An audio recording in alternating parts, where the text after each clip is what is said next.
Бүгін филология ғылымдарының докторы, профессор Мырзаберген Малбақұлы Малбақовтың туған күні. 67 жасыңыз құтты болсын. Деніңіз сау болып, отбасыңыз аман, ғылымдағы жолыңыз даңғыл болсын. Ахметтердің парасатын, Сәкендердің сыр-сымбатын, ер есеттің батырлығын, біржандардың серілігін, қазақтың даралығын бойыңыздан көреміз. Ортамызда алдыңғы ағайлардың ізбасар болып жүре беріңіз. Қарамның 40 батырының тұяғысыз, әжеңіздің бауырға басқан, алысқа самғаған сұңқарысыз. Самғаңыз, жайнаңыз, жарқыраңыз. Салмақты болмысыңыз бен сыр-сымбатыңыз, асып таспайтын сабырлы мінезіңіз бен әдемі қалжыңыз, қамқор көңіліңіз бен ортаңызға қызметте сыйласыз. Сайдың тасындай төрт ұлға абыройлы әке, сыйлы отағасы, әулеттің қадірменді ақсақалысыз. Отбасы құндылығын жоғары санап, асфальтта өскен ұлдарыңызға қазақы тәрбие сіңдіргеніңіз, бұл да осы заманның дефицит қасиеті.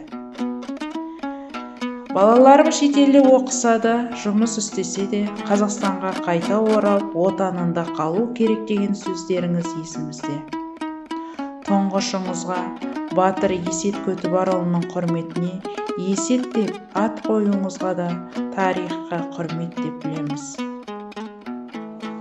Тіл көз тасқа, қазақылықтың, ғалымдықтың, адамгершіліктің, сыйластықтың үлгісі болып көз алдымызда жүре беріңіз. Ортамызда осындай азаматтың болғаны көңілге қуаныш, жанға демеу.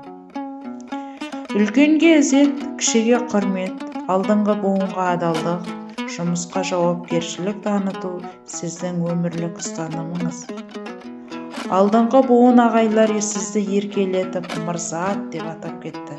Солай қалыптасып та кетті. Көпшілік шын атыңызды біле бермейді.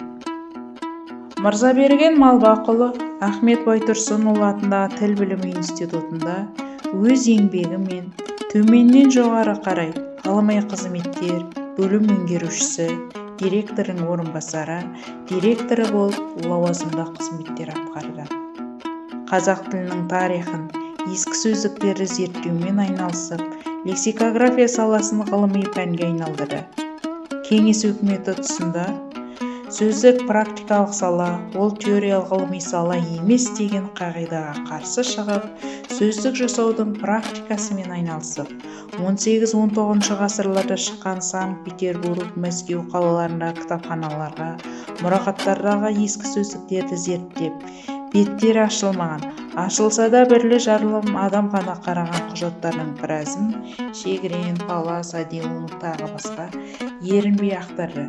Түсіндірме сөздіктің құрылымын талдап, шәкірттеріне сөздіктің сан алуан түрін зерттеуге жетекшілік жасап, сөздіктің теориясы мен практикасын, тарихы мен бүгінгісін қатар алып қарастырып, осы саланың терең бай тамыры мен болашағы бар екенін дәлелдеп, қазақ тілінің лексикография саласының қалыптасуына, ғылым ретінде дамуына өз орасан үлесін қосты. Туған күніңіз құтты болсын. Жастан жасқа жасай беріңіз. Құрметпен Ахмет Байтұрсынұлы атындағы тіл білімі институтының ұжымы.